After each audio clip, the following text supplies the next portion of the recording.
Wars in Iraq and Afghanistan left those nations very fragile.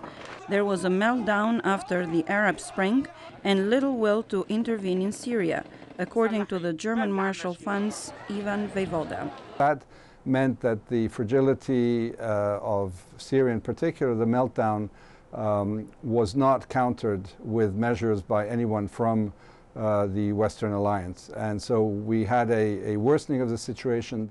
William McCants, who directs the project on U.S. relations with the Islamic world at the Brookings Institution, says the responsibility doesn't just fall on the West. I think it falls directly on the governments who did not listen to their people when they were calling for a peaceful change of regime.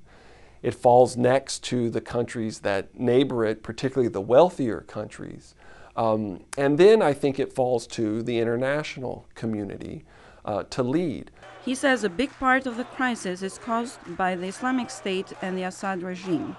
But Vejvoda says today's assessments are done with the benefit of hindsight. The circumstances then were completely different. I think people were simply not aware of what was going to happen. Daniel Server, a scholar at the Middle East Institute, says the focus should be on finding a solution. You can trace the issue back to all of those things. It doesn't help you to solve the problem today, and there are no easy solutions today. McCann says some Gulf countries pledged millions for refugee camps but have not delivered.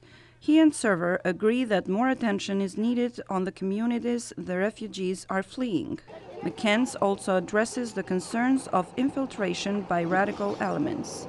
The vast majority of people that are coming just want to escape the chaos, but you could never say with certainty that bad elements wouldn't try to slip in, particularly since for Islamic State fighters, some of them carrying out attacks in Europe is a priority for them.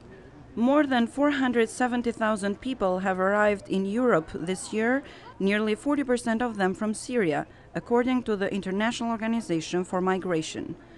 Keida Kostreci, VOA News, Washington.